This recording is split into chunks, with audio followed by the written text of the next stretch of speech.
Okay, our next presentation, we have Commissioner Allenbrand from 6th District. Welcome. Thank you. Thank you, Mayor, and thank you, council persons. It's a pleasure to be here. And what an exciting night to see the Chamber ED proclamation. I feel like that Chambers and Economic Development's a backbone of a community, so what a great way to start off the day. Let's see if I can. I'm not going to go through all these. I was here before, so you've seen a lot of these slides. I think you all know what my district includes. I just put a few different subcommittees that I'm on here as well. Also to let you know, I've got packets on each one of your dais. I did want to give you an update on our zoning boards and our planning commission.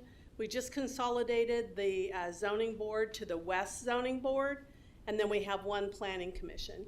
And let me tell you a little bit about that. One thing that I felt when I got elected was the amount of people that were on those boards, and the way the statutes read that it was supposed to be in the unincorporated area. It was harder and harder to find people that wanted to serve. And I felt it was important to also include the cities, because you also have a responsibility whenever you're responsibility to your citizens, and if you're annexing land, and to make sure that you have a voice in it. So zoning boards, I have 5 on the zoning, and then 3 from the chairman. Also on planning, there's one person per commissioner, and then I have 3, and then the chair has 1. I think I just got that backwards. Anyway, close. Also, I wanted to take this time to introduce Brian Johnson. Brian is our new director. You want to come up a second? We just completed our airport compatibility use studies. We've just partnered with Van Trust. I think you guys are all aware about that. You know, we now have a national, we're considered a national airport there. We've increased rail. We've increased flights this past year. We have a new tower that's being built with help from Senator Moran, Congressman Sharice Davis. So I think it's 90% of that is covered. So we just pick up the other 10. We've got roadways being built. And I'm excited to introduce Brian Johnson. Brian comes with a lot of airport background, and I've already had him to lunch with the mayor and the city manager, so we're trying to get him out in the community to meet everyone. Do you want to say a couple of words? Yes, good evening, Commissioner. Well, thank you, Commissioner. Good evening, Your Honor, and City Councilman. Yes, thank you. Certainly there is work to do. There's been a lot of success and a great partnership between the airport and all of you, which I thank you. And I'm really looking forward to partnering with you on future projects. Please don't hesitate to reach out to me at the airport or any of the staff. Happy to assist and team up with you on anything that we may see in the future. Just quickly, been in the business for 30 years and really looking forward to some of the direction and the leadership from Commissioner Allenbrand, as well as the Johnson County Airport Commission as we move forward. So again, thank you for the opportunity, and again, always available to chat, doors open. Thank you, Brian. Thank you, Brian. Thank you.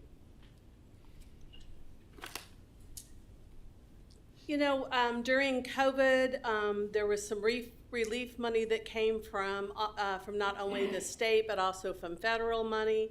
And so there was a strict criteria for that. Some people believed it was best to send it back.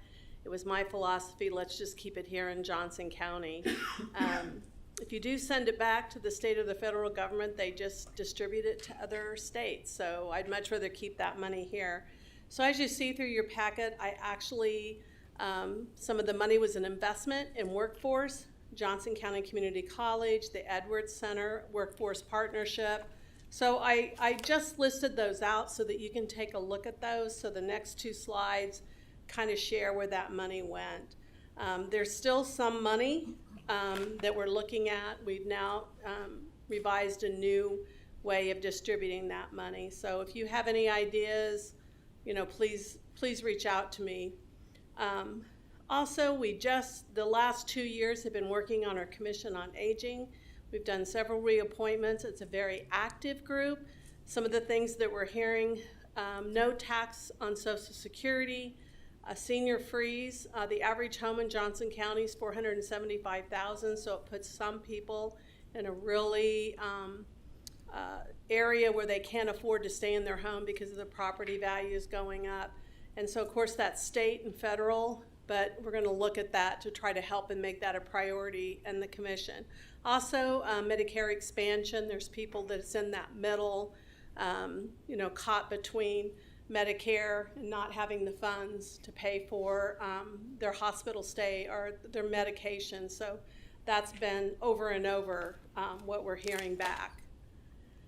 Also wanted to let you know that we have taken a look at affordable housing. We hired a housing coordinator. We put a $1 million investment in 2 affordable housing projects, one here in Gardner. Been working on the Kansas Rural Housing Incentive that's been in several different cities. You guys, I think, have you used some? And you used some here. Also, you've seen Spring Hill and Edgerton as well. Apartment vouchers, again, that's some of the money that we have kind of invested back into the community. I continue to work with Johnson County Farm Bureau. In fact, tomorrow I'm doing a road trip with some people of our team and also with the Farm Bureau Legislative to hit all the unincorporated areas from here to Stillwell. It should be a fun trip. Ag tourism, that's exactly what our road trip tomorrow. Fire District 1. The master transportation plan, which you're going to see in the next couple of slides, I'm concerned about it. I voted not to change it because the ridership is really low, but I pointed out to the commissioners it's still the 3rd highest route. But anyway, I'm not sure if I'm going to win that one or not. We have a meeting coming up, I think, Thursday night on broadband in the unincorporated area from here to DeSoto. I also put some of the Northwest Johnson County development, some information on Panasonic. They continue to bring, it looks like probably 95% of their employees are going to come from, not from here, they're coming from other areas. So they're coming from all over. And I've tried to keep an eye out on that and continue to work on workforce development and roundtable discussions.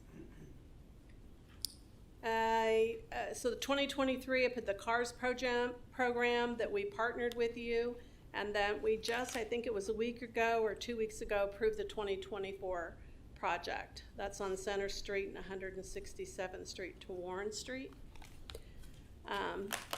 The next couple of slides are transit, and that's where we're going right now. Hopefully I can keep that going. We'll see how that goes, and I'll keep you updated on that. We've already talked about 199th Street and the sign, so that kind of just takes a look at where the no trucks are at. I'm going through these quickly because I know some of you've seen. This is an interesting slide, and this is the population growth. This is the Ames. This is the survey they did. We are not going to, in 2025, they'll have to do something, and as you can see from the yellow, where the growth is happening is in the 6th district. Spring Hill right now is one of the fastest growing cities, but I believe that probably DeSoto will end up taking that over eventually. But I just wanted to share those numbers. Probably what we're looking at is hiring probably an individual service, somebody separate from the commission than somebody trying to handpick where they want to go and divide the lines up.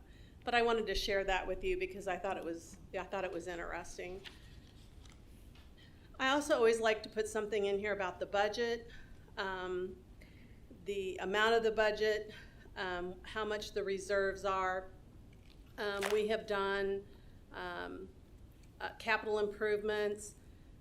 You know, a lot of people, I've got on the next slide, you're going to see a pie, and I always like to separate out where the revenues come from and also where the expenses come from.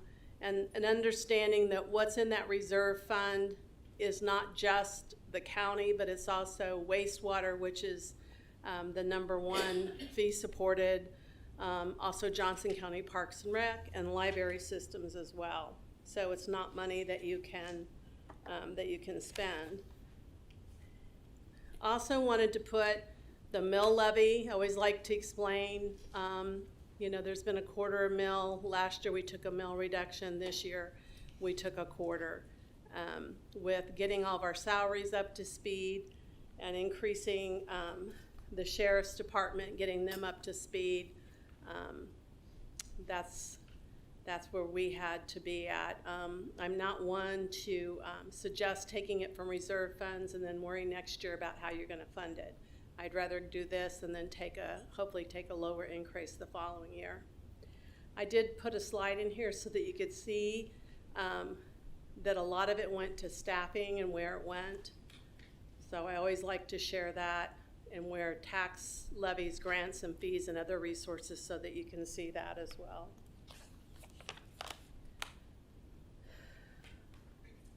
I always like to make a point because a lot of people, we had a memorandum of understanding with the sheriff, and I'm just very open and honest about this. We're not defunding the sheriff's office. We think very highly of our sheriff's profession, but as you see from over the last few years, it's almost a 67% plus increase. And so, you know, we want to take care of that department. So I like to clarify that. I want to share some of the highlights of the county. There's more than 10,000 acres of park property. You know, it's all on here, you can see. We received a AAA bond rating, not one but three. We had a survey that was done, a survey of satisfaction. The museum, Overland Park Museum, reached a national accreditation, so the only other museum is Kaufman, which is quite the thing to be honored by. We completed our courthouse square, place to work, play, and I know you guys are going to do a lot of that on Main Street. You know, I look at some of the things that you've completed. You all need to be proud of the leadership and the smart planning that you've done within your city. I attended the Veterans Park, inclusive, all-inclusive. Oh my gosh, I don't know that there's any other one like that in Johnson County. So I've been, anybody that will listen, that's something that you've got to be proud of.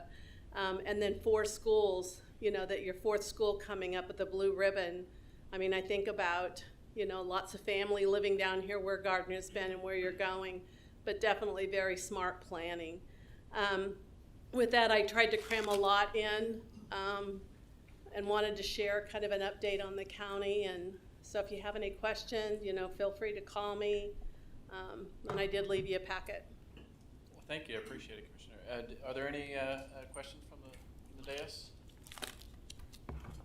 Appreciate the update on that. Thank you. Hopefully invite you back in another 6 months or a year. Yeah, I've been trying to do it about every 6 months with Yeah. each city, just to kind of get everybody updated of what's going on. So thank you. Thanks for having me. Thanks, Commissioner.